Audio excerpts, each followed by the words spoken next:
अनंत करुणानिधि, वात्सल्य वारिधि, सिद्धांत पारगामी, धर्म के स्वरूप को स्पष्ट दर्शाने वाले वीतराग भगवान महावीर स्वामी को भावों से वंदन। वर्तमान आचार्य सम्राट ध्यान योगी युग पुरुष शिवाचार्य भगवान के श्री चरण कमलों में शत शत नमन करती हूँ।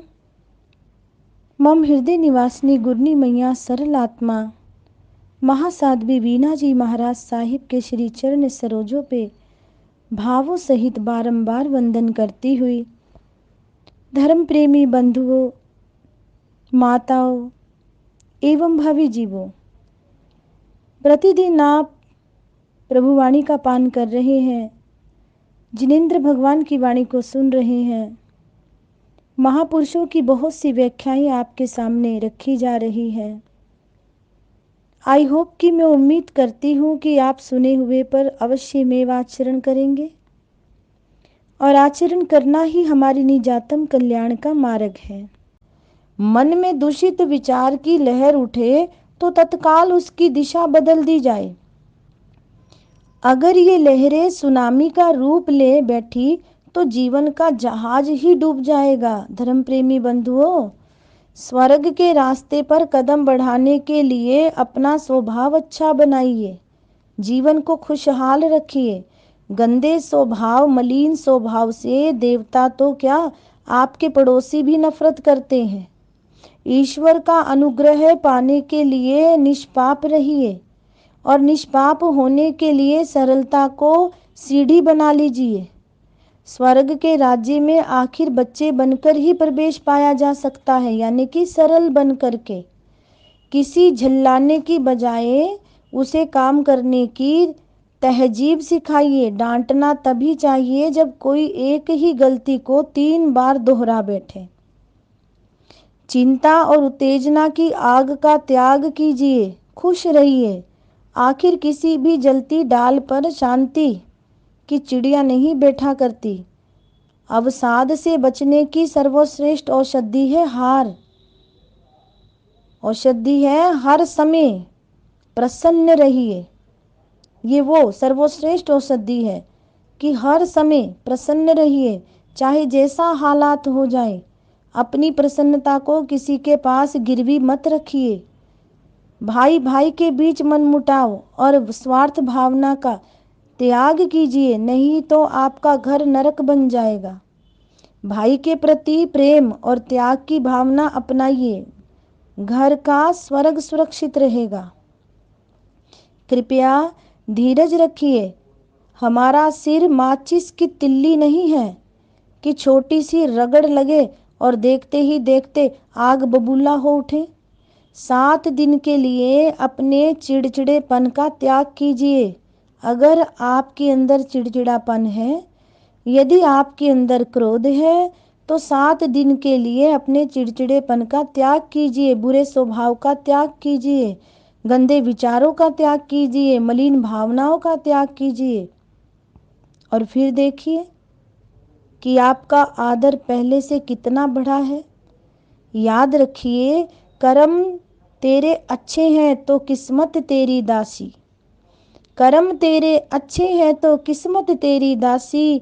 नीयत तेरी साफ है तो घर में मथुरा काशी।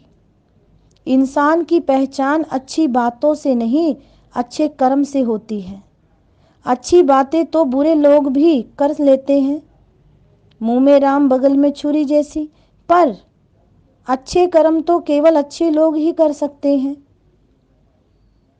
जैसे कि वीतराग भगवान महावीर स्वामी, उनके आगे बड़ी कठिनाइयां आईं, बहुत बुरे कर्म करने वाले भी आए, लेकिन ना, उन्होंने अच्छे कर्मों का ही सिद्धांत बताया। इंसान का जीवन 6 तार वाले गिटार की तरह है। इंसान का जीवन 6 तार वाले गिटार की तरह है। जरा सोचिए कि शरीर, मन, आत्मा, घर, व्यापार और समाज में से ऐसा कौन सा तार है जिसे आप अब तक नज़रअंदाज कर रहे थे। सारे तारों को साधिए और उनमें संतुलन बिठाइए। आप सफलता के संगीत का पूरा आनंद ले सकेंगे। जरा कल्पना कीजिए कि आप मर रहे हैं और परिवार के तमाम लोग आपके इर्द गिर्द ही खड़े हैं। सोचिए कि आपके मरने के बाद क्या आपकी माँ को आपकी कमी खलेगी? क्या आपकी पत्नी कहेगी कि मेरी 10 गलतियों के बावजूद वे मुझसे प्यार करते थे, स्नेह करते थे, माफ़ करते थे? क्या आपके बच्चे कह सकेंगे कि उसके पिता महान थे? अथवा आपके कर्मचारी ये बतियाएंगे कि उनके मालिक ने सदा उनकी ओर मदद का हाथ बढ़ाया? खुद का समीक्षण करके ही स्वयं का रूपांतरण किया जा सकता है। दूसरों की आत्मकथाएं पढ़कर 10 पन्ने में ही सही, आप अपनी भी आप बीती आत्मकथा लिख लीजिए। खुद की आत्मकथा पढ़ने से आप में चमत्कारिक परिवर्तन आएगा। वो आत्मकथा आप स्वयं लिख सकते हैं कि मैं क्या हूँ, मैं कौन हूँ, मैं कैसा हूँ, मैंने कहाँ कहाँ क्या क्या किया। जीवन को प्रेम, सम्मान और मधुरता से भरिए। जिनसे आप प्यार करते हैं, स्नेह करते हैं, प्रेम करते हैं, उनकी देखभाल कीजिए, उन्हें सम्मान दीजिए और उनके प्रति रहने वाली जिम्मेदारी को निभाइए। अगर गृहस्थ धर्म में आपने प्रवेश किया है तो सारी ही अपनी ड्यूटियों को निभाते हुए धर्म में प्रवेश कीजिए। लोगों से स्नेह कीजिए और चीज़ों का इस्तेमाल। बात तो तभी बिगड़ती है जब हम चीज़ों से तो प्यार करने लगते हैं और लोगों को इस्तेमाल करने लगते हैं। कहा जाता है हमेशा मुस्कुराता हुआ चेहरा रखिए। फोटोग्राफर को ये कहने का मौका ही मत दीजिए, स्माइल प्लीज। भगवान ने इंसान के भाग्य में क्या कुछ संदेश दे दिया है कि कुदरत ने भाग्य में ऐसा कोई दिन लिखा ही नहीं है जिसमें खुशी के 2 पल ना हो। सबसे बड़ी बात तो ये है कि मनुष्य जन्म मिला है तो प्रसन्न रहिए। आप सब कुछ कर सकते हैं, मोक्ष की तैयारी कर सकते हैं, बुराई को छोड़ सकते हैं। पशु तो बेचारा पशु है, नरक के जीव तो बेबस हैं, स्वर्ग के जीव बड़े खुशी में हैं, लेकिन आप मनुष्य हैं, आप तर सकते हैं। सख्त चेहरा चट्टान की तरह होता है और मुस्कुराता चेहरा गुलाब की तरह। आप खुद ही निर्णय कीजिए कि आप गुलाब होना चाहते हैं या चट्टान। ये आप स्वयं निर्णय करेंगे, तय है। औरों की खुशियाँ वही बांट सकेगा जो स्वयं खुश मिजाज रहेगा। जीवन में 365 दफ़ा ये प्रयास कीजिए कि अगर कोई हमसे नफरत करता है तो वे प्रेम में बदल जाए। भावना भाइये, यहाँ से बेर की गांठ खुलने लग जाती है, पर प्रेम को एक भी ऐसा मौका मत दीजिए कि वह कभी नफरत में बदल सके। बस अपने जीने के तरीके को सही सकारात्मक बनाइए। जीने का गलत तरीका है गलत सोच, गलत नज़रिया, गलत वाणी, गलत व्यवहार, गलत आदत, गलत नीयत, हिंसा, स्वार्थ और तनाव।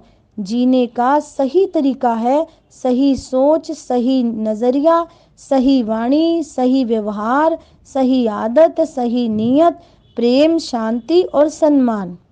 अपने आप से पूछिए कि क्या आपने कभी अपनी अंतरात्मा की आवाज़ सुनी है? यदि नहीं तो अपने अंतर मन से मुलाकात कीजिए, धैर्य और शांति धारण कीजिए। आपको भीतर से किसी शांत संगीत की तरह आत्मा की प्रेरणाएं प्राप्त होती हुई नजर आएगी। ये सत्य है, सत्य है, सत्य है। तो आज की ये सुंदर सूक्तियाँ महापुरुषों की आपके समक्ष रखने का प्रयास किया। आशा करती हूँ कि आप इनमें से कुछ ना कुछ अपने जीवन के लिए चुनेंगे, गुनेंगे और हमेशा हैप्पी थॉट्स से भरे रहेंगे। जो जाएगा जीवन में, जो जोश आपके आएगा, जो चिंतन जागेगा, वो इन्हीं अच्छी बातों से जागता है। तो आज ज़्यादा कुछ ना कहती हुई आपको केवल मात्र सिंपल सी ये शिक्षाएं दी हैं। आशा करती हूँ आप अवश्य में ग्रहण करेंगे। इन्हीं शब्दों के साथ अपने वक्तव्य को विराम देती हूँ। ओम शांति। जय महावीर।